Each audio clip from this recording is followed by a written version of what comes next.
Okay, we are live.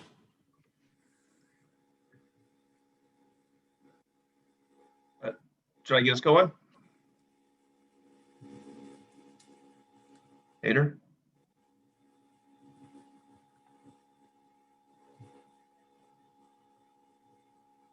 Sorry, I was on mute. We are good now. Yes. Good afternoon. I am Jim Fliss, the National Head of SBA Banking at KeyBank, and I'm pleased to welcome you to the second of a four-part webinar series on opportunities in franchising for Black entrepreneurs. KeyBank has provided the underwriting resources for this series, and we're honored to partner with both the International Franchise Educational Foundation and the U.S. Black Chamber of Commerce. At Key, our corporate purpose is to help clients and communities to thrive.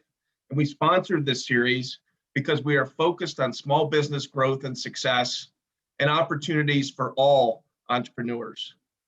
The partnership with the IFA and the U.S. Black Chamber is really a wonderful fit, and it gives us the ability to get relevant and helpful resources into your hands. In our first webinar that we held on May 6th, we focused on the journey of two franchisors who provided their stories and the paths that they took to establish a franchise business. One of the panelists built the franchise business as a franchisor and then purchased and is running his own multiple franchise operation. We also focused on access to capital, where I and my colleague from KeyBank, together with a representative from SCORE Cleveland, talked really about the nuts and bolts of preparing yourself for business and how a bank or lender can assist you in reaching your dreams of franchise and small business ownership. And by the way, this May 6th webinar was recorded and it can be accessed through the U.S. Black Chamber's website. In today's webinar, we're going to hear from seasoned franchise business owners who will provide the inspiration, the information, and the motivation for you to take next steps. We'll also focus in on franchising 101, sort of demystifying what franchise ownership is, what it isn't, and the opportunities that are available to you. And we'll end the webinar with plenty of time for Q&A. Ricky Amos from the IFA will have more information on this process in just a moment. And finally, as I had mentioned earlier, this is a four-part webinar series. We will be having two more webinars later this fall, and we'll be sure to make sure that you're all invited to participate as well. So again, on behalf of KeyBank, thank you for taking the time to be with us today. We hope that you'll be inspired and motivated by the information and resources available to you. So now let me turn it over to Philip Dunn at the U.S. Black Chamber. Thank you all and enjoy the day. Thank you, Jim, and good afternoon, everyone. And I want to wish you all a happy National Small Business Month. I'm Philip W. Dunn, Program Manager with the United States Black Chambers of Commerce. I want you to know that the USBC provides committed visionary leadership and advocacy in the realization of economic empowerment. And we do this through the creation of resources and initiatives. And we also support African American chambers of commerce and business organizations in their work of developing and growing Black enterprises. So I want to take a moment to thank all of our registrants and all of our attendees here today at the International Franchise Association Is Franchising for You webinar. I want to give a special shout out to all of those folks who joined from the Black Business Focus Group, and I also want to extend a special greeting to those who will watch this recording later. So on behalf of the United States Black Chamber of Commerce, our president, Ron Busby, our board, and our staff, I want to give a special thank you to our partner, the IFA, and today's sponsor, KeyBank, and Jim Fliss for bringing together this amazing webinar packed with powerful information to help transform our community. I also want to thank the esteemed panel organized to deliver this transformational event to you all today. Each of them brings valued experience, knowledge, and insight to help those interested in franchising take the first steps toward achieving their franchising goals. As Jim alluded to earlier, now is the time for Black entrepreneurs to get involved in franchising. Franchise business development is expected to grow by 3.2% in 2021, but only 8% of establishments are owned by the Black community. The series today will focus on two roadblocks that Jim mentioned earlier: lack of access to capital and awareness of the unique franchising business model. So please soak up as much information as possible and let it prepare you for future opportunities in franchising.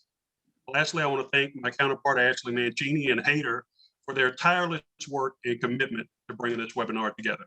I'll turn it back over to you all. Thank you. Philip, thank you so much for hosting us here today. Jim, thank you for those wonderful welcome remarks. I mean, it's such a delight to be here with everyone this afternoon to talk about this really critical information. You know, Philip, and we are so delighted to be reigniting this relationship with the U.S. Black Chamber. You know, when you look at our mission statements, our purpose and our why, they are so aligned, which is to support, find, and elevate small business ownerships, particularly in the minority community and Black entrepreneurs in particular. And we just couldn't be more excited than to be working with the U.S. Black Chamber on this very critical mission throughout the year, and look forward to many opportunities to work together. By way of introduction, for those of you who I haven't had an opportunity to meet before, my name is Ricky Amos. I am the Executive Director of the IFA Foundation here in Washington, D.C. I have been with the IFA for 3 years because I came over wanting to work on opportunities to help people find their small business dreams, to work on nonprofits that were going to elevate and support others in pursuing their dreams and their opportunities that are available in front of them. This type of webinar and this activity is one of my favorite things that we get to do at the IFA Foundation.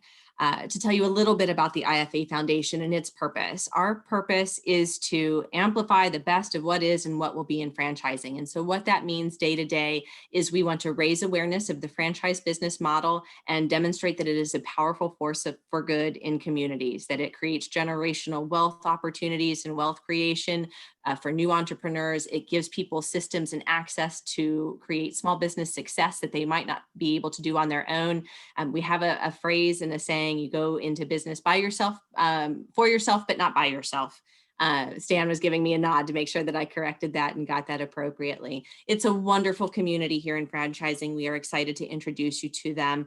And then as part of the IFA Foundation, we have our Diversity Institute. And Diversity Institute leans into this mission of the foundation, particularly by trying to raise awareness and engage and support entrepreneurs from minority communities, underrepresented populations who are just looking for fantastic ways to achieve their own American dream. So the Diversity Institute could not be more appreciative of KeyBank for their sponsorship of this particular event. Quite literally, we would not be able to be here without them, and their commitment to the mission of raising awareness, providing education and support, both with regard to accessing capital and providing information on the franchising business model is truly unparalleled. So KeyBank, to Karen, to Jim, we thank you wholeheartedly for making this possible, and we look forward to continued opportunities with that. Now, before I turn it over to, I am told I am to give the logistical direction for everybody here as well, so I'll put on my other hat. We will be recording this event, and as we were sharing earlier, the recording will be shared post-event, and it will be posted on the U.S. Black Chamber's website for people to be able to access later. We encourage you to share it with your communities as well. One thing we know about entrepreneur communities is there's a pretty deep network. Share it with others who are looking for the access to this information as well, and keep in touch with us. Questions will be submitted through the Q&A icon at the bottom of your screen. So please submit those throughout, and then our speakers will bring those questions to the floor in turn. And with that, I am delighted to introduce and turn over the floor to Stan Friedman. He's the president of FRM Solutions. He is an IFA Foundation board member. He is a Diversity Institute board member, podcaster extraordinaire, and a franchise educator, bar none. Stan has been a huge part of bringing to bear educational opportunities like this for entrepreneurs looking to find their way to franchising. So Stan, with that, I will turn it over to you. Thank you all so much. Thank you, Ricky. I wanted to let you just keep going. I was enjoying that, Ricky. Thank you very much. I'm really, really delighted to be a part of today's program. And I reflect back on my years working for diversity and inclusion in franchising, going back to 1997 at Blimpie International, and working diligently for many years on what was then called the Minorities in Franchising Committee of the IFA, which later became the Diversity Institute, I guess around '07, to further embrace and include others from communities that we weren't putting our arms around and needed to in order to further the work that we wanted to do to bring franchising to communities that were perhaps being ignored or underserved. And so this has been very gratifying work for me through the years. Not the least of the gratification has come from the connections, the networking, the people that have become part and parcel of my life and important to me through the work that we've done together, people that probably would never have otherwise known. I'm going to introduce you to a couple of those today, and we're going to begin our discussion today with Tim Williams of Williams Chicken and John Draper, who is with Veridian. John is a franchisee. Tim is a franchisor. Each of them has an integral part of the equation that makes franchising work, and their responsibilities and points of view are going to be shared in today's discussion such that you can understand that the relationship of franchising for you in the audience could become one or the other. You may want to take a business that you already own and franchise it and become someone like Tim, who is supporting franchisees, or in fact, you may be like John, somebody who for years has been an operator and a franchisee and has grown into a large organization of franchise businesses. So I'm going to ask them each to spend a minute and introduce themselves. John, why don't I start with you? Hi, good afternoon, everyone. My name is John Draper. Obviously, as Stan just mentioned, family's been in the franchise business for 50 years. Concepts that you would know: Burger King, Pizza Hut, Auntie Anne's, Coffee Beanery, KFC. Vast array of experience in all those formats, whether it's standalone QSR, airport locations, Army bases. And we pretty much have been in just about every format from a real estate perspective, and happy to be here. Appreciate it, John. Tim, how about you? Good afternoon, Tim Williams. I'm Director of Franchise Development and CFO for Williams Chicken. I've been part of Williams Chicken for the last 30 years. We've been around about 32 years. I had the pleasure of meeting Mr. Hiawatha Williams, the founder and president of Williams Chicken, as I was cold calling doing commercial real estate. I spent my first 8 years out of college doing commercial real estate or real estate appraisal, and I stumbled into the life of the franchise world, which has been a wonderful thing for us over the last 30 years and good for me also. Been part of IFA, National Pride since 2002. I think I received my CFE in 2005, 2004. I think Stan and I received about the same time. So it's been a pleasure being part of IFA. It's been a pleasure being part of the franchise association. Fortunately, that Williams Chicken, we're a franchisor. We're one of the few African American franchisors on the fast food side, the quick serve side in the street. And I'll get more into that in detail later on. But Appreciate it, Tim. So I'd like to start with a question that is an obvious one to me, but maybe will help the audience understand a little bit more about the value proposition that comes with being involved in franchising. And John, I'll shoot this your way. Out of all those businesses that you operated in your years leading up to today, you could have opened a John's Burgers or a John's Sandwich Shop or maybe a John's Fried Chicken, but you didn't do that. You chose the branded routes through franchising, which have obligations that come with them that we'll talk a little bit about in a few minutes. But what are some of the things that you see as the absolute reasons why it makes no sense to go it alone when you can do it with a franchise? Yeah, I'd say the most overwhelming piece is, we talk about this thing about access to capital. Banks traditionally lend to things that they know or understand. And so, anything outside of their understanding or their matrix is not something that's bankable. Not just access to capital in terms of African Americans, but, folks don't get access to capital for, great ideas. They need to be proven. They need to be something that can have collateral and people believe in. So that's probably the first thing, being a young guy, trying to navigate being an entrepreneur, It's a lot more challenging to start a new concept, and there's just so many things that you don't know, from, site selection, real estate, procuring food distributors. You got to worry about financials, marketing. There's just so many things that you have to do to build the brand. It's a lot harder to kind of accomplish that on your own. And like I said, the biggest thing is how do you get financing for an operation and get into business, and using a brand gives you the leverage to get in the door. Tim, I'm going to throw the question to you as well, but I'm first going to ask anyone who's not speaking to please mute your mics. We're getting a really bad humming feedback sound. We don't know from where, but unless you're speaking, please put yourself on mute so maybe we can avoid that. There we go. Thank you, whoever you may be. Tim, let me ask you the same question from the other perspective. As a franchisor and building your brand to more than 40 stores right now, probably north of 40, what is it about the franchise business model that makes it make sense to you instead of just owning and operating and opening up more of your own restaurants? Well, it was not so much for me, but was the founder and the president, Mr. Walter Williams. He came from the church's background, and he grew up in the church and chicken industry. Actually, he took his first job in college as a team member with church, and by the time he finished college, he was a store manager. And he went on from there. And he just wanted to operate a couple stores. But when he left church and started his own restaurant, a lot of the managers who was on brand, a lot of the managers that had worked with him, for him, in that circle wanted to come aboard. Well, by then, I was on board with Mr. Williams as real estate manager. One of the few days in college, I was paying attention in business law. The franchising came up. I was doing the McDonald's days.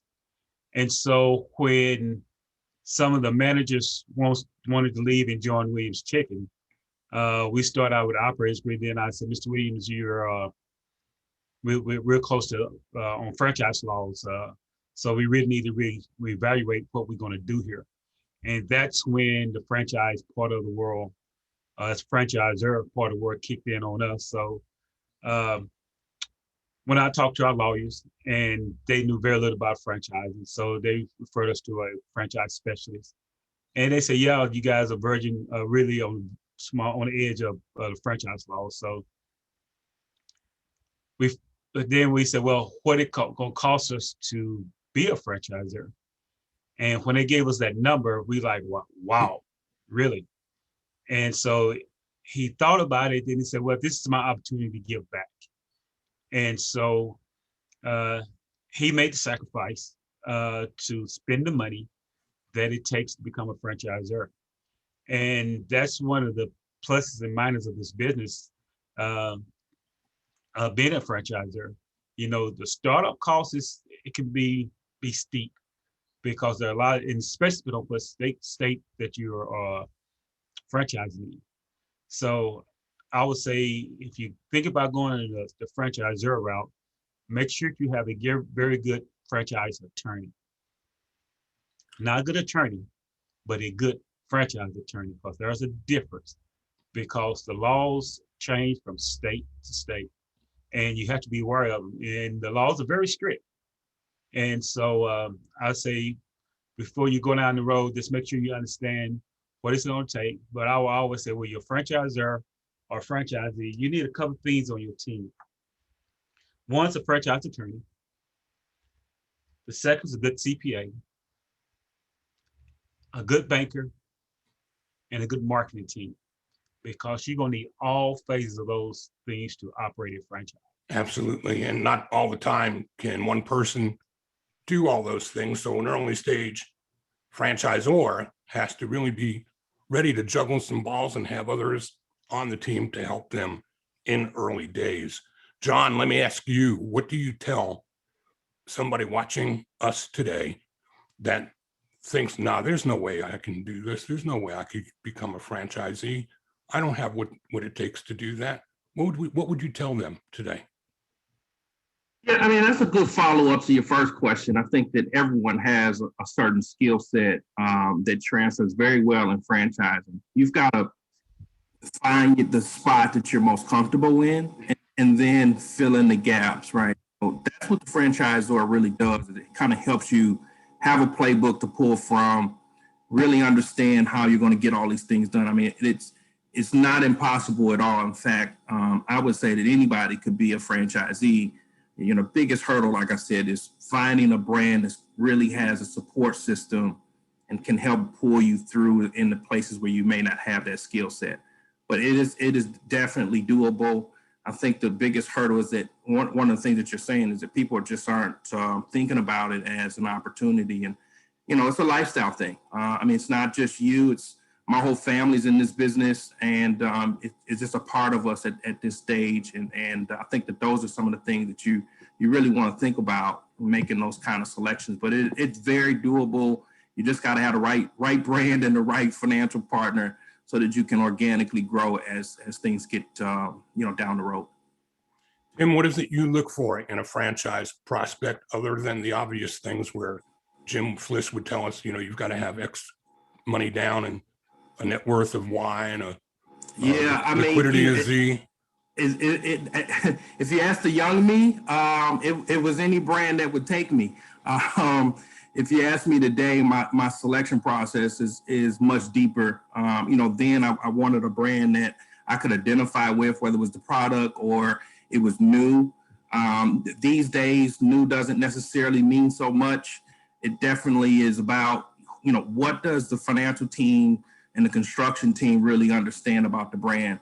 We've been in brands where they've got a great model, the economics were okay, and at some point they just couldn't stop changing the model, and it just kept changing and changing and changing. That becomes very expensive, even for experienced franchisees. You just can't be in a position where things are constantly changing, and that's really what you're buying. So, top of mind for me is I wouldn't put $1 into a franchise if I couldn't at least get $3 in sales. That keeps you under the market, that keeps you safe. It gives you enough leverage within a banking system to, kind of grow organically. So I definitely pay close attention to financials, probably because I'm a CPA and finance guy by trade, but it is the most important thing. The second thing is what does the real estate do, right? If it's standalone, obviously there's a lot more costs associated with that. In most concepts these days, you can do inline, which is a lot more affordable.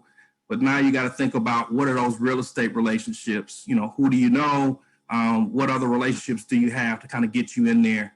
I think it's important to lean on the franchisor for some of those things, but no one's going to know your market better than you. And so you really have to kind of dial in and understand those things for yourself. So again, real estate, economics, and then who's the team? Who's behind the veil of the great hamburger or salad that you thought was a cool concept. You can get yourself into contracts, because this is a huge contract and a large obligation. You can get into contracts with franchisors that don't make sense. And so, you really have to know that the person that you're, quite frankly, going in business with is going to have your back. They're going to support you with the things that you need. And I've got a laundry list of support things that I think are important as well, but I won't go through all those right now. Let me turn the question to you, Tim. As a franchisor, somebody presents themselves to you that you see attributes in, but perhaps they can't muster the cost of what it would take to do a Williams Chicken. What do you say to them? Well, I look at the individual first. The first thing I used to ask them once we get into the conversation, they have sent the application back in, is do you have a passion for what you're getting into? Do you have a passion for cooking chicken? Do you have a passion for being in the real estate, in the quick serve industry? Because if you don't have a passion for what you're doing, then it's going to become a job for you. And then a lot of people try to get away from a job to get their own business because they want a job. But I asked them, what is your passion? And I even asked them before I even discovery days, or they come out, I'll take them to the store for a couple of days, maybe for a couple of hours, and let them see this is what you'll be doing on the day-to-day basis, and do you have a passion for it? Because if you don't have a passion for it, then you're not going to put your all in. You can have all the money, the credit, the time and flexibility, but if you don't have a passion for it, then I would recommend that you do something else. So I look for the passion. Then I get into the financial part. I have finance company that finance our franchise partner. So I let them do part of the financing. And so one thing about a franchisor, you have to build a team for your franchisee. And that's what I've been working real hard on the last couple of years, is building a strong team for my franchisee. When I say a strong team, a good real estate team, a good construction team, a good marketing team, a good banking team or finance team. So then on our end, we focus on the training and the knowledge of how to operate a Williams Chicken. So as you look looking for a particular franchise to invest in, and I say from a franchise standpoint, make sure they have a solid team that can assist you in growing and getting open and support you. Because without a good solid team, then I don't think the franchisee or the franchisor is going to last very long without a good solid team. And as to what John's saying, it is important that you get along, you have a feeling, and you have a passion for what you do. We can put the teams together, but at the end of the day, it's your business, it's your operation, and you have to have a passion. So I think the takeaway from that is it's not like just replacing a job. It's not going to be 9 to 5, Monday to Friday. It's more like having another child, isn't it? Absolutely. You're going to have to nurture it and help it grow and spend maybe a few years doing things personally that nobody wants to do, but you're willing to do them so that later you can do things that nobody else can do because you put in your time and grew your business. So, John, it's not a one-size-fits-all proposition, is it? You rattled off big names like Burger King and Wingstop and whatever, but people that are watching us have many opportunities in many other verticals as well that don't really cost quite as much for that, but they can still benefit from the culture and from the education and the ability to have teamwork in a franchise business, as Ricky said, working, not by yourself, but with people around you. You're working for yourself, but not by yourself. What do you say to others about what they can look into for resources and ways to find help getting started with their search for a brand that would make sense for them? Yeah, I think, you got to right size it. I mean, like I said, we talk about the economics. I think that it seems sort of impossible sometimes in terms of some of the, liquidation, net worth, some of the things that they're asking you to do. It's got to be two-sided. It's a two-way street. You got to know what it is that you want to risk. And I think it's, I hate to be the bad drummer, but there are a lot of brands that don't have the financial partner that's necessary for today. I would say prior to 2008, there were some opportunities in terms of you had some pretty, standard banking, standard platforms that would take, certainly larger brands, but there was something there. I think that brands have, they're trying to limit their risk, and so they don't really participate on the finance end. I think that that's incorrect. I think that brands should get a cookie cutter sort of financial model that, that banking partner or several banking partners already understand. There are a couple programs out there that did that back in the day. I can't recall the exact name. Well, Franchise America Finance, they had a program similar to that. And what they did is basically try to find what was the model, what was the most common denominator, and can this be duplicated across the country? And then, yes, we'll finance that. Yes, we do have a way to, provide finance or give some level of the capital stack. But I think the biggest part in the selection is lifestyle, really understanding what you're willing to risk. And, that lifestyle thing is huge because you got to understand that it isn't a 9 to 5.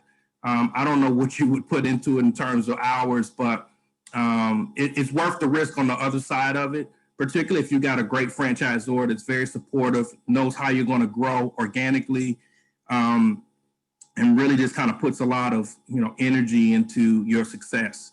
Like I keep going back to this thing, but your success is going to be down to watching the numbers every day.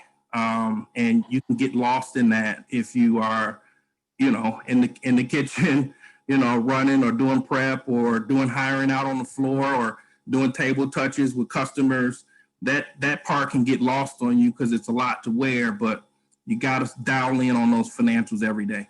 So you have to do that in any business, whether it's franchised or not. Tim, what is it about being a franchisee that would mitigate the risk of failure for somebody who's getting into business by themselves for the first time, and they could do it on their own, or they could do it together with a brand like yours? Share with the audience what it is that mitigates that when they do it as a franchise. Tim, you're on mute. We're not hearing you, Tim. As a franchisor, I try to put myself in the chair and the shoes of my franchisees. That's why we own and operate 11 stores ourselves along with our franchise partners, because we see what they see every day. Even though we have the right to have you to remodel and advertising and things of the sort, we try to give our franchise partner opportunity to do that on themselves with themselves, because we don't know all their financial struggle. Yes, we do see their P&Ls, and yes, we do see that they're doing, but just because you change the floor model of the restaurant, don't mean you have to go back and make that existing franchisee change everything over too. Because I look at them, those are the key components for us being where we are now. So we try our best to give our franchise partners the opportunity to survive, to make a living, and save some money and to grow. Because if you keep making them dump money into old restaurants, then eventually you won't get any new restaurants. And it's a good possibility that you're gonna lose some franchise partners. So we tell we're in the same boat our franchise partners are. We say we have the same issues with labor costs, getting people come to work, things that sort. So I think the franchisees sometimes get lost in trying to keep most of them shareholders or that private investment company happy versus trying to keep their franchise partners happy, who's the one that actually is putting the dollars in their pocket through their royalties, through their distribution, or however they do it. So sometimes I think we get lost in the politics of the business versus what's growing the business. I look at my franchise partners as customers, and I tell my franchise partners all the time, if we don't have any customers, we don't have a living.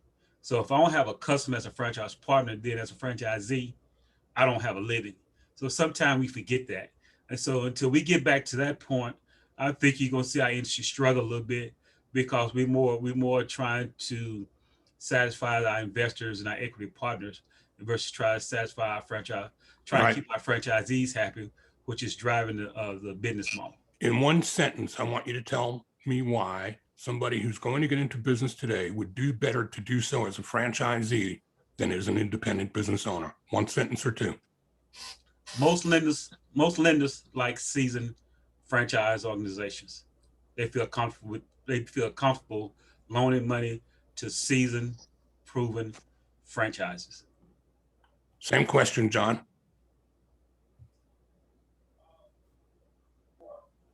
We need your sound back, John. There you go. Yeah, support. I think that a strong brand and Jim was kind of leading into that.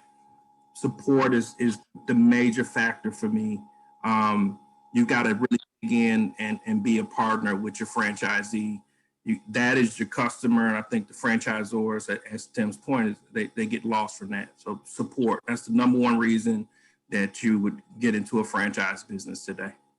So we have a question from the audience as to right in keeping with what we're talking about here. What's your opinion or expertise for smaller brands that are just getting started? Whether it's a franchisor or a franchisee, the challenge is getting funding. What financial institutions out there are willing to take a risk on a younger brand, especially when they're just getting started? Was that to me or to John? That's to either of you. I would say build a relationship with a strong financial company. There are a lot of them out there.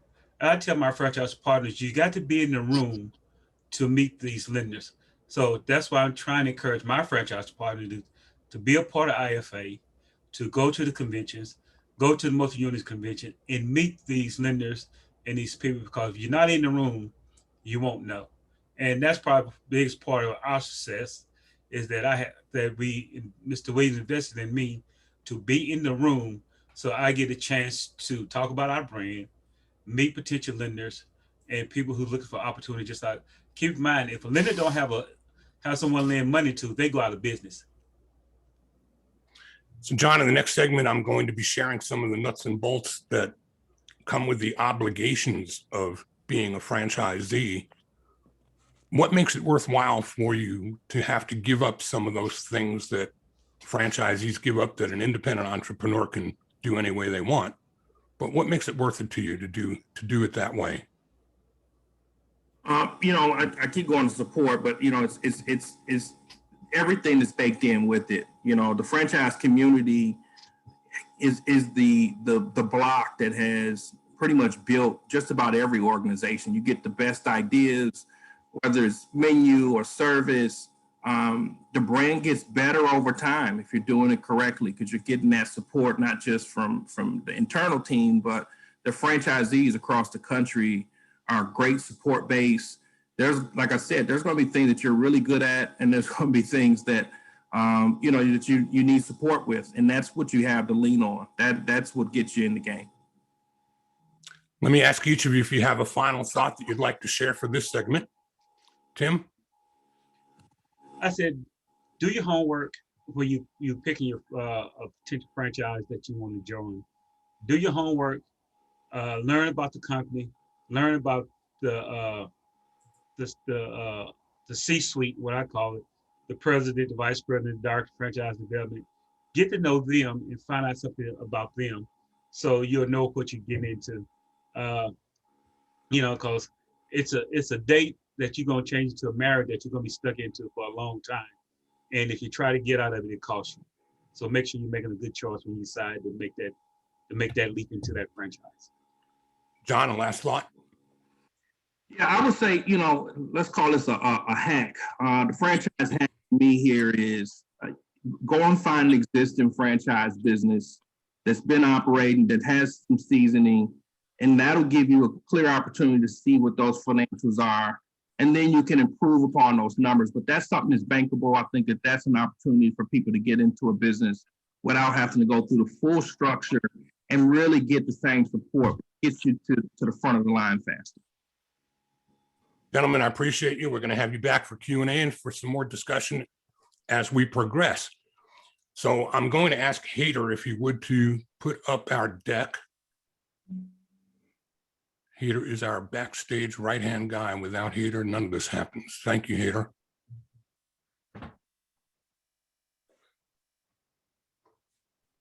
And let's advance it from there. All right. So part of what I was trying to get out on the table from our panelists is that franchising offers tremendous opportunity for people like everyone listening today to be able to step up, whether you've got the deep pockets to do a restaurant or maybe not, but you start with an at-home business. Doing it through the world of the IFA and through franchising provides you the leverage of having an organization behind you that's been around since 1960, whose mission it is to protect, enhance, and protect the business model of franchising. And we do that through our members. We do it through our suppliers, our franchisors, and franchisees. I'm a supplier in the IFA today, but I've been around IFA since 1997. And the heavy lifting that is done by members like me are what make it possible for Ricky, Amos, and others in executive leadership at IFA to guide the organization into a place that's safe haven for all of us. So as an individual business person, you might belong to a chamber of commerce. As a member of the IFA, you've got a national organization and the strength of its national lobbying behind you to protect the business model of franchising. And as such, it's by no coincidence that that strength of political power is there. It's because franchising contributes so much to the economy. It does so with advantages and disadvantages. As I was saying, there are certain things that you must consistently do at every franchise location so that your consumers are having similar experiences at every single location. If you walked into a Walmart store that had a sign above it that said Neiman Marcus, you'd know in a couple of steps that you're not where you thought you were going. Not that either is bad, but your expectation was one thing and you got confused because it didn't look like it was supposed to. Well, in franchising, there is the need for everyone to remain consistent in their operations and how they do their business so that consumers can trust the brand to deliver the experience that they expected when they walk into a franchise location. So that's kind of what I was talking about a little. You can't add a new flavor to the menu at your location because grandma had a great recipe and you want to add it to the menu mix. Franchisor he's going to frown on that. There's a consistency of experience for a reason. Hader, you can take us up. So in the franchise world, it all works when everyone understands that they've got a role to play and that they will contribute to it. Franchisor's role is to provide opportunity and to make certain that you're getting the very best of everything available to you. Franchisee's opportunity is to execute and put heads down and deliver. It's kind of like a coach on the sideline calling the plays, and then the quarterback going in and running them. And the team behind the quarterback's got to be on the same page as the quarterback, or it kind of all falls apart. Hader, take us to the next one, if you would. So many people don't really understand what a franchise business is. They think it's, okay, McDonald's. Well, it is McDonald's, but it's not just McDonald's. It's a business strategy that enables you as a small business owner to benefit from tools and resources that might not have been available to you if you'd have gone the route that I try to ask our guests, our panelists, why not just do John's Sandwich Shop or John's Pizza? Well, if you did John's Sandwich Shop, you might be able to afford some local advertising. If you did Subway, you might have a commercial on the Super Bowl. In either case, you're still a local store owner operating a local store in your local community. But one way, you've got the power of that brand behind you, delivering things that you could never have done on your own. And if it's a smaller brand and it's not a brand yet that's got the cachet or marketing ability of a McDonald's or a Subway to do a national commercial, they at least have systems and they have tools and they have opportunities for you to benefit from the collective of the brand, no matter what size it might be, so that you're paying a franchisor for the intellectual capital and for the constant evolution of what it is they bring to the party to enable you to deliver 7 cents or 6 cents on every dollar that you earn to them to keep doing it. Next slide, Hader. We talked about the power of franchising on the economy. I'll share 2 sets of numbers today because we've had this thing called COVID that's kind of upset our metrics over time. But if you look at pre-COVID, over 780,000 franchise businesses across 300 lines of business. So that demonstrates clearly it's not just restaurants. Franchising's generated 9 million plus jobs, direct jobs. And if you look at the jobs that are created by those businesses that support franchising, another 9 million jobs created there. So franchising is responsible for about $890 billion of economic output in the US, and it continues to grow at an incredible pace that exceeds non-franchised business growth. Hader? Post-COVID, well, nobody's bulletproof, folks. Franchising took a hit too. We lost franchise businesses. But the good news is that the projection by the end of 2021 is that we're going to outpace where we were going prior to COVID. So we have seemingly recovered, still recovering, still many that hurt but we're in a better place than some that are in business outside of the domain of franchising. Next slide, please. To the point that I made about it's not just restaurants, over 120 industries, over 300 lines of business. If you can systematize it, you can franchise it. You'd be surprised to hear of brands that exist with names like Pooper Scoop, or, there's Walking Dogs has been franchised. So there is a tremendous opportunity for almost any disciplines to be able to grow a business as a ZOR or a franchisee. If you can systematize it, you can franchise it. As Ricky talked about earlier, you're in business for yourself and not by yourself. In many cases, there's no previous experience needed in some brands.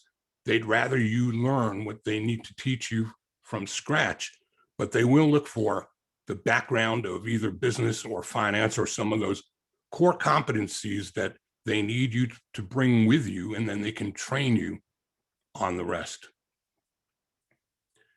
Again, disadvantages. It's not for everyone. You can't be completely independent. You can't mold the clay and do grandma's recipe, as I shared with you before. You've got to be willing to contribute to the good of the order. You do that with your continued ongoing fees and advertising contributions to the national brand funds. And you have a consistency of experience element that comes into play as well. Franchisors are going to be visiting your stores. They're going to be making certain that you're up to brand standards, and that poorly performing franchisees aren't bringing down the whole brand. So there's an obligation there to not just your 1,200 square feet, but the impact that it can have on others. So that's an important consideration when considering franchising for you. Next slide. Evaluating, we heard a good bit from both Tim and John. Do your market research, compare the competition, understand where you fit in the culture as well as anything else. You want to know that the franchisor has enough financial strength to take care of his own payroll, much less support you. And you do that talking with existing franchisees. You do that through the disclosure documents if they make financial performance representations. I heard it once, I heard it twice, I think 3 times from Tim Williams. Don't hire any lawyer, hire a franchise lawyer, hire an accountant, a CPA, professionals who specialize in franchising. Understand the disclosure document and consult an attorney who is a franchise specialist before you sign anything.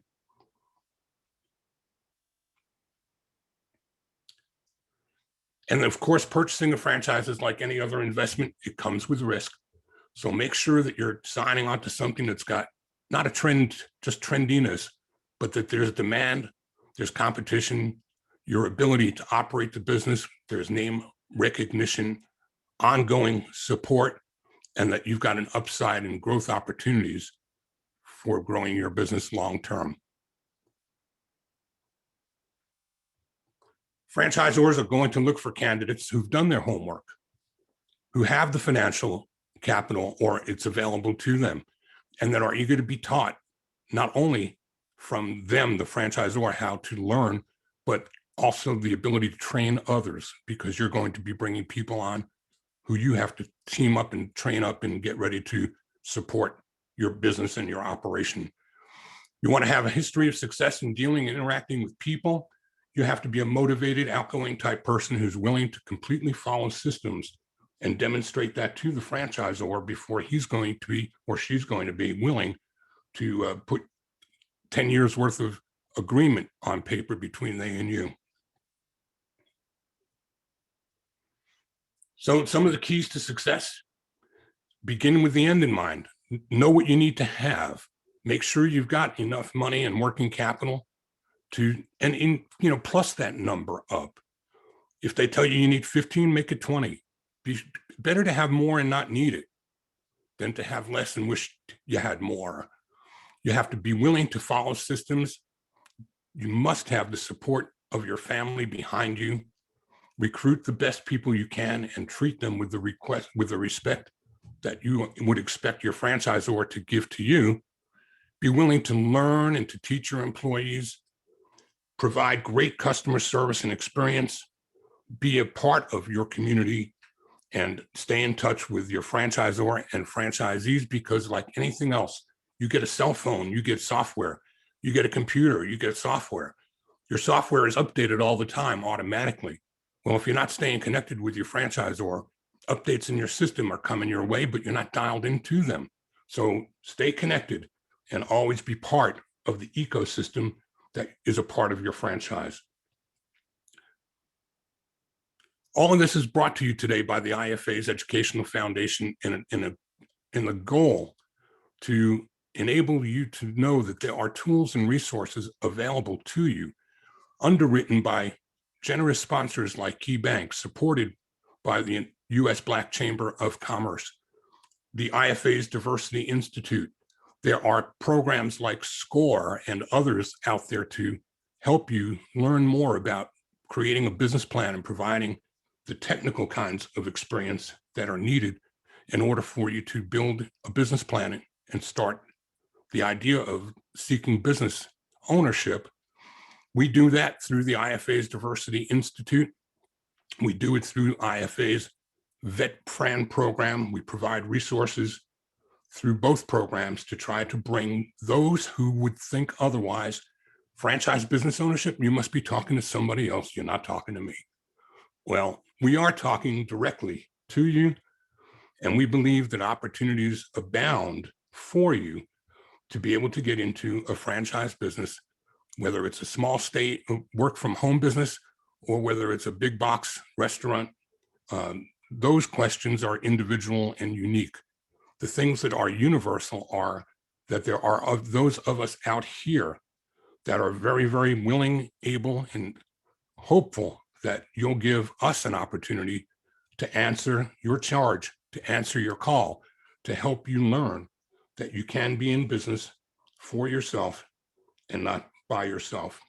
I want to leave time for Q&A, and I have seen messages flashing across the screen, but they're not up in front of me now, Ashley. So why don't you help me with those and see if we can answer some questions for the audience, and the panelists can come back and help me do that.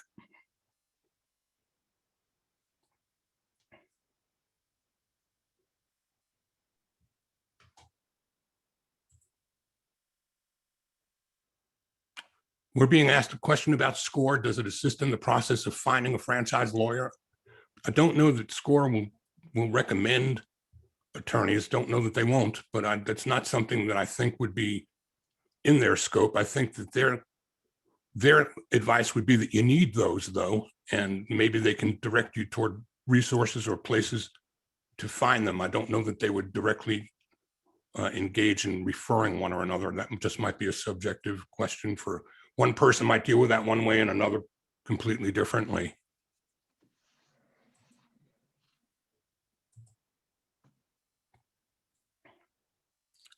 Any other questions coming through the chat?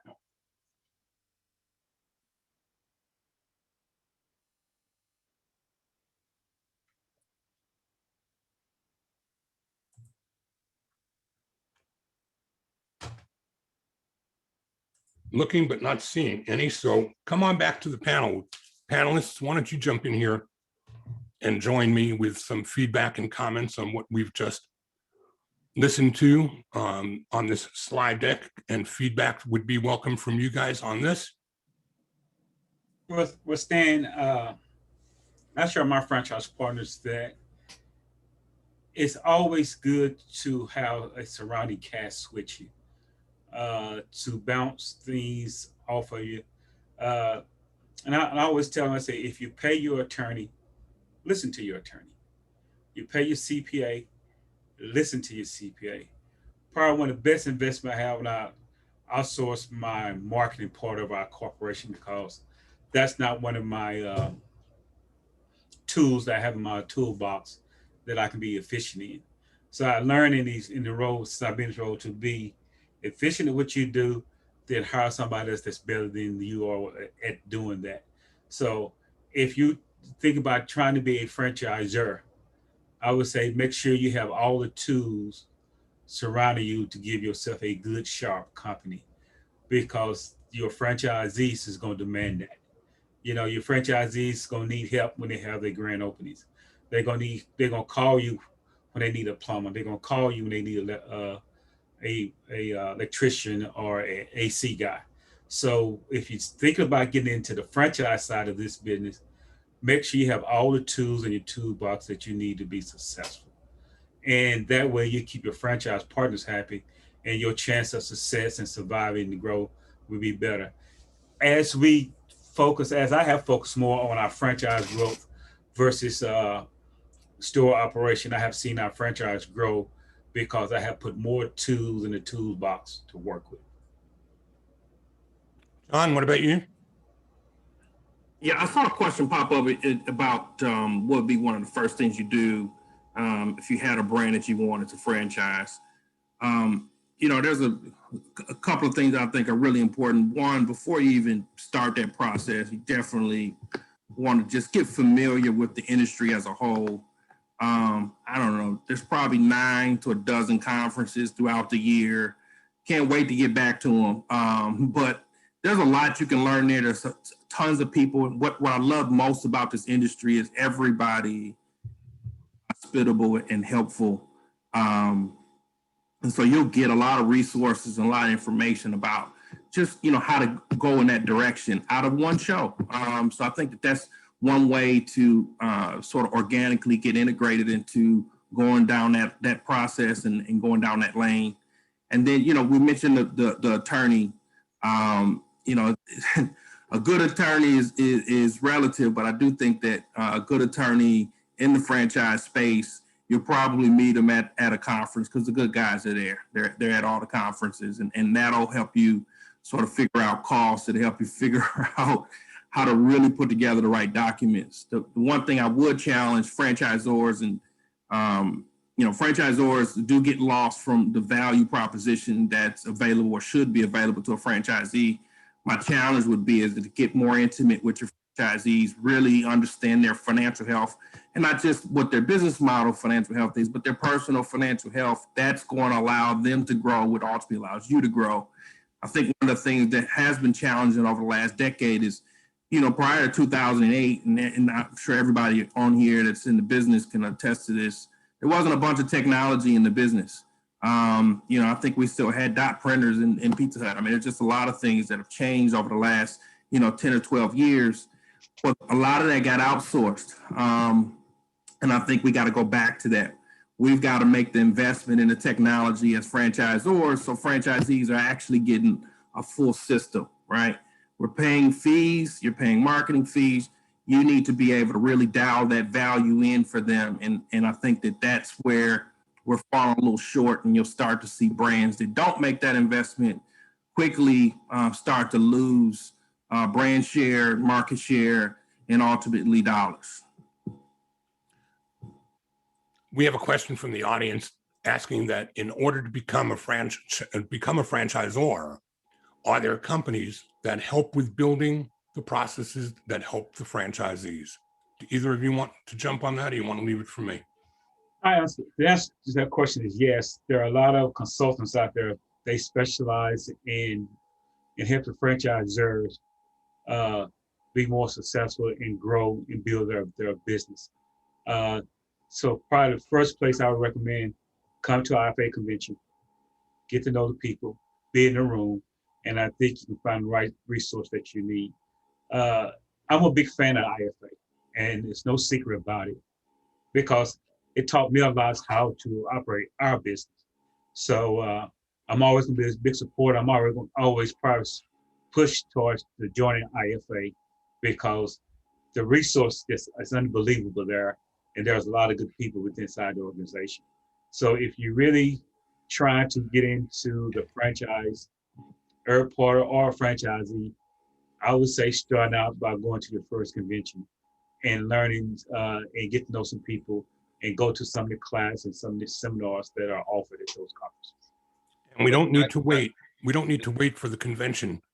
You could go between now and then. You can log on to franchise.org,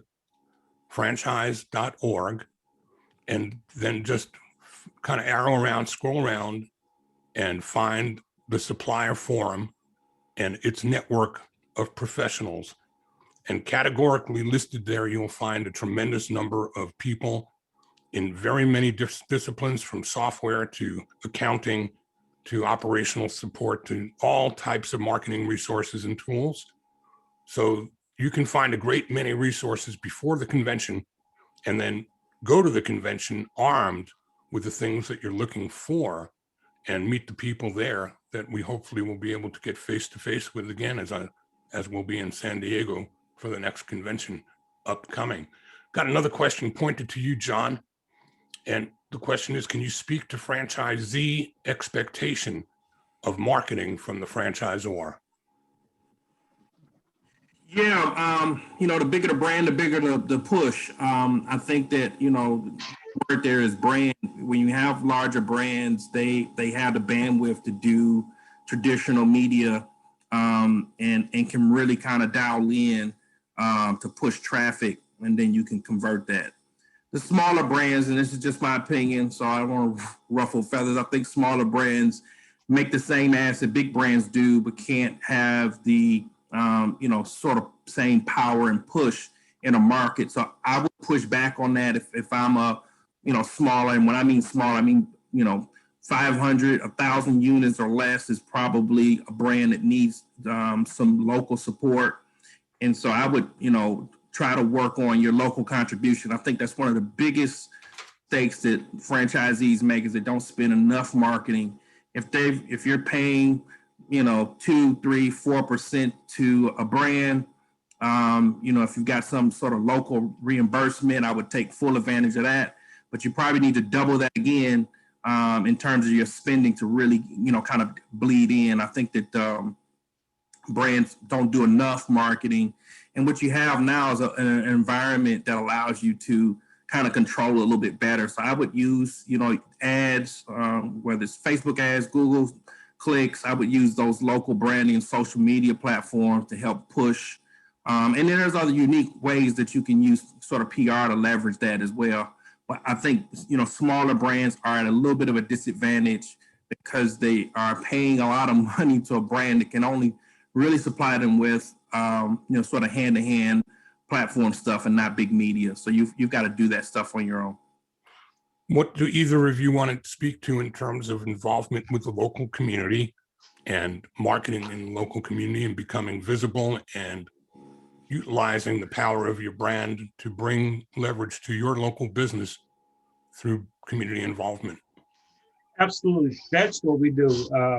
We're probably one of the few brands that do not collect advertising dollars from our franchise partners, because we feel, like I said, I try to put myself in their shoes. And what we try to get our franchise partners to do is to take those dollars and you get involved with your community within a 3 to 5 miles radius of your location. Here in Dallas, where our corporate home is, the majority of our restaurants in the state of Texas, we do a lot of grassroots type marketing. I have a great marketing team that keeps me in tune of where, when, and how to get our message across to our customers, get our message across to our franchise partners. And it works. It's because our logo is dedicated to serve, grow, and give back to the community. And that's what we try to do. And we find that more cost effective in building a rapport with our customers, because we there in schools, local churches, and local organizations, supporting them, and in turn they support us.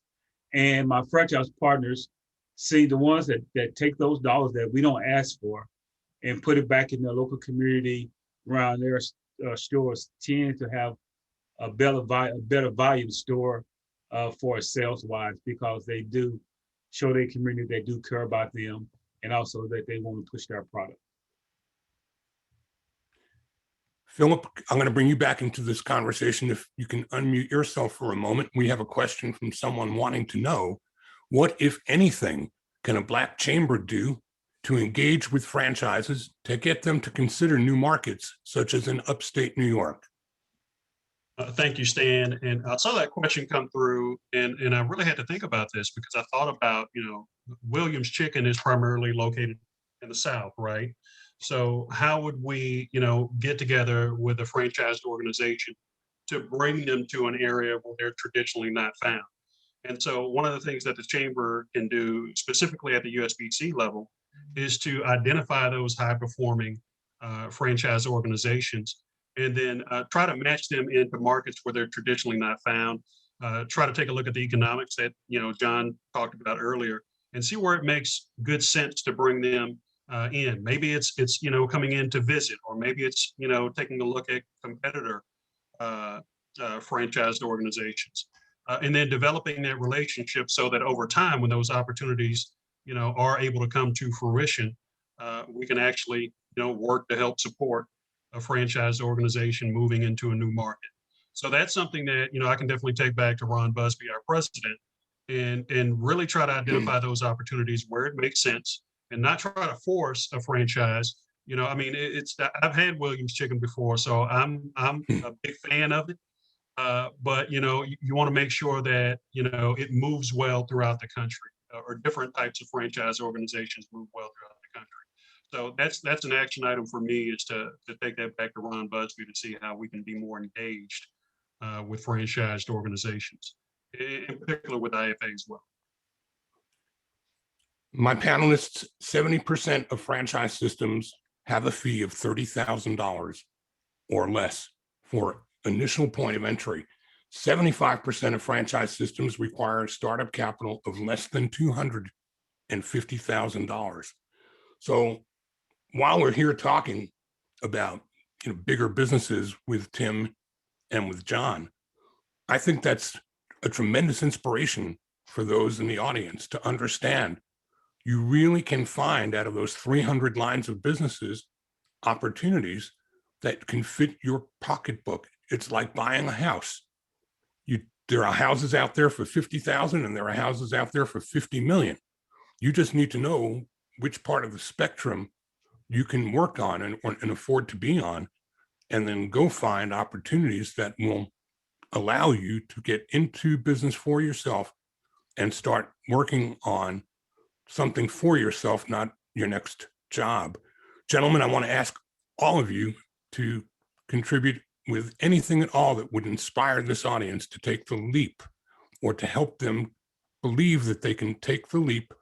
Jim, I'll bring you back in for this as well, and share any parting thoughts with the audience about that might help inspire them to take us seriously when we say we're really here to help. Yeah, I mean, I think, as we've been talking about, there's literally thousands of different franchise concepts out there at different price points, right? So a lot of what we've talked about is doing your homework, sort of going through a process of looking at your own interests and needs and background, what can fit your pocketbook. But remember, there's lots of resources, so when you come to the bank, I would encourage you all, by the way, if this is your first session, go back and listen to the webinar, the prior webinar on access to capital. And that's where we go in much more detail in terms of what you need to think about in terms of your financial plans, your projections, and that could be very daunting, but outfits like SCORE and others will help you through that process.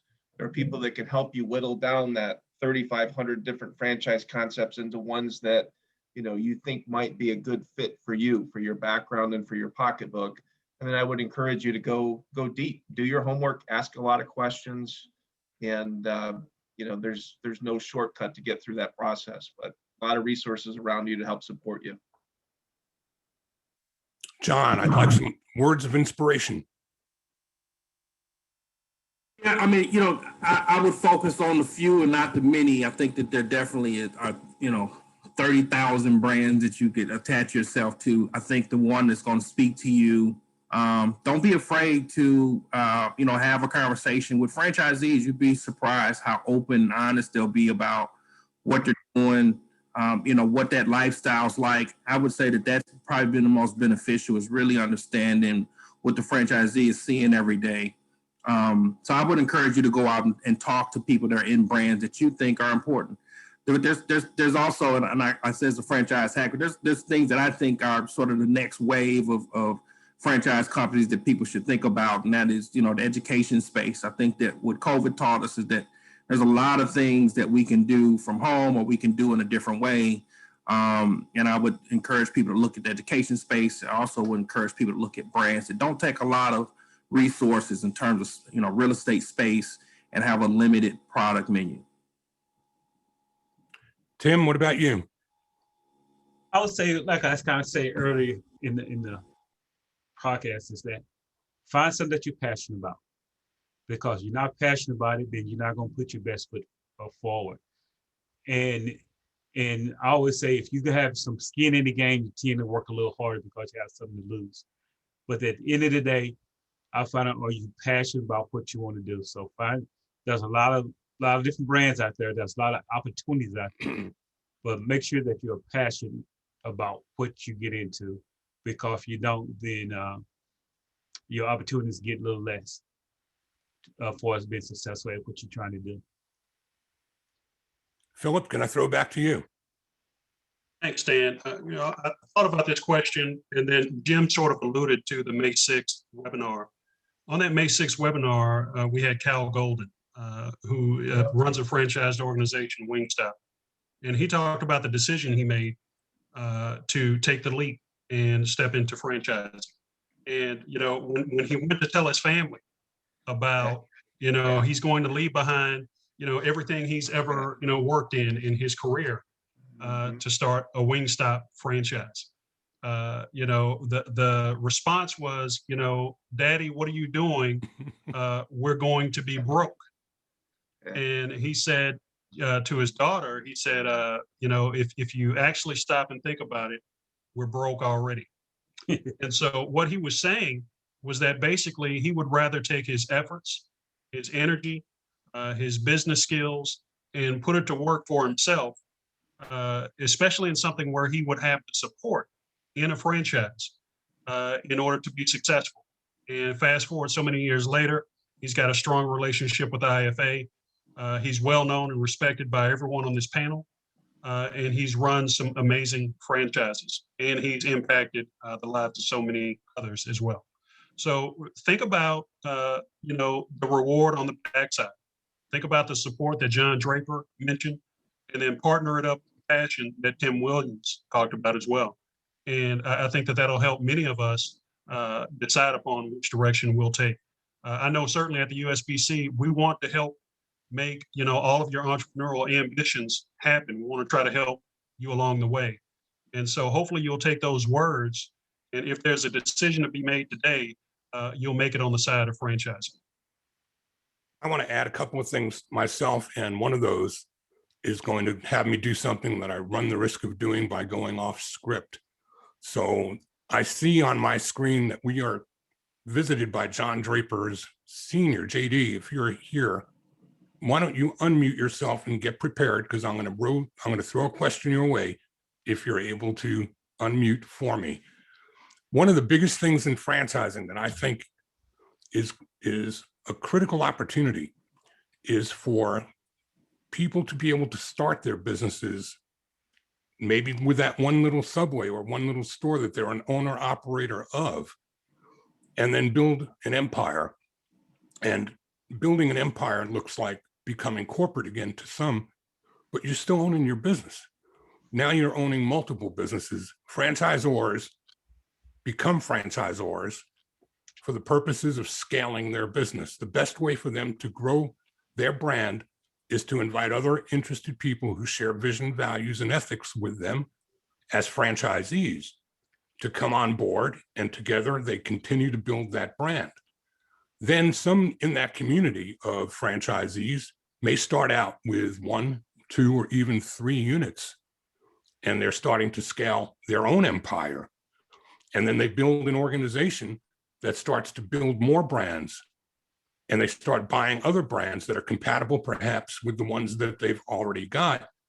And you find franchisees like John Draper's organization that become franchisee organizations that are in some cases bigger than franchisors out there, and literally build wealth through legacy. So I ran the risk, and thank you for unmuting Mr. Draper. JD Draper is a member of the IFA Board of Directors. He's a member of our Diversity Institute's leadership, and he's the proud dad of the other John Draper, the young one that we've been talking with all day today. But what a beautiful thing is there more than being able to bring your son or your daughter into your business and take that business to the next level. JD, I'm going to ask you to just share a pearl or two because you're here, and it would be a crime not to hear from you. Okay, so Stan, you do run the risk of a challenging situation, but let me begin by saying you have been an excellent orator, communicating the importance of franchising to all that are listening. I will begin by saying it relates specifically to John and my daughter Angela. I started out in Burger King as a district manager, taking them from store to store, having them sit in the back of the seat of the car with some French fries while I went in and did my inspections. I literally talked to managers and let them hear that interaction, and they grew into the business. That's just my story, but each of the people listening have their own story, and family is what it really is all about. That's one of the things we get from the IFA, the International Franchise Association, is a family relationship. I went down the road of restaurants. The folks on this call can go down many other roads. And I'm working, just to put a little buzzsaw out there, Stan, I'm working on a big fund to bring in big opportunities for some of these areas where franchisees have had a struggle getting into what we call the desert markets. So I got some things going on there. I'm also working with some projects with the historic Black colleges to put together some training programs. So we got a lot of things that we're still doing, but at the same time, it's the ability to pass on the opportunity to the next generation. And I certainly hope if it's not a daughter or a son or a sibling, it's a cousin or an uncle or an aunt, it's somebody in your family that you can connect with, because family is ultimately what this business is all about, family. So here we are, 2 generations on the same webinar, and that's just a look ahead for you in the audience to wonder, is it going to be you that's going to start the legacy for a family and pass the baton? Or might it be the other way around? In either event, though, something else that we heard from Cal Golden on our May 6th program was, what are you waiting for? You know, if you're already in your 40s or in your 50s, Cal was pretty eloquent in the way he described it. I think he said life expectancy in America today is about 74 or 76, whatever the number was. And if you're already 45 or 50, you're 2/3 dead. What are you waiting for? And so I say the same here to you today is, don't wait, pull the trigger at least on educating further. And through the resources of the IFA's Education Foundation, the US Black Chamber, Key Bank, other interested parties that are anxious to be helpful in helping you get there, there's too many reasons for you to do it, too few to wait. And I think there's no better time than today to pull that trigger. I also want to call out somebody who I know is listening, but they're not here on the call as a speaker. But while we've got John and John Draper Jr. and JD demonstrating generational growth through franchising, earlier today I commented to somebody on another call how good it feels to have people like Carolyn and Charles Thurston part of our universe in the IFA today. So the Thurstons are a couple in the Carolinas who just 5 short years ago became franchisors of a new brand called Wisdom Senior Care. So here's a brand that's what we talked about somewhat earlier today, a younger brand, a newer brand, just getting out of the gate, 5 years young. Now they've got 20 plus years of experience in health services, but they've only been franchising for 5 years. In 5 short years, they've not only grown their franchise business, but Carolyn Thurston has been elected to the International Franchise Association's Board of Directors. She sits in leadership of the IFA's Black Franchise Leadership Council, and she's been here for 5 years, 5 years. So when I talk about opportunity, and when we speak about where you can go and how you can grow, and what limits may be out there, most of them are self-imposed. And when you can see somebody like the Thurstons rise to the level of leadership in this organization and in this business in 5 years, on one hand, and you can see the depth of a family like the Drapers living the dream for 2 generations and continuing to go and grow, I once again want to leave you today with the questions: what's holding you back? We've talked about being in business for yourself and not by yourself. We've expressed how many opportunities exist in a wide variety of industries. We've kind of helped you understand the need to research your options, ask questions. It's not a one size fits all. So you really have to conduct a proper self-evaluation. Jim Fliss would spank if I didn't tell you. You have to be sure you dot your I's and cross your T's, have a proper business plan, know what you need to have fiscally, and then come with more rather than less. Thoroughly investigate the franchise system. John Draper, you expressed that numbers of times today. Make sure that they've got the right stuff to support themselves, and much less you, and that they've got a culture that's in keeping and in alignment with your standards. And, you know, realize that while you do all this for yourself and for your family, franchising equals jobs and economic growth, and it helps serve communities all over the place. And my goal is, especially in underserved communities that need those locations, to bring the money into the local communities and create opportunities for jobs and career pathing for those who need it, instead of running to the suburbs all the time for overpriced real estate and kids that don't want to work. So there's a lot of opportunity. There's a lot of ways to consider the wisdom of whether this makes sense for you or not. And you have a pool of people, some of whom just a fingernail's worth that you've met here today, all of whom stand behind you, ready, willing, and able to assist you in making the American dream something that you can bring home instead of a paycheck.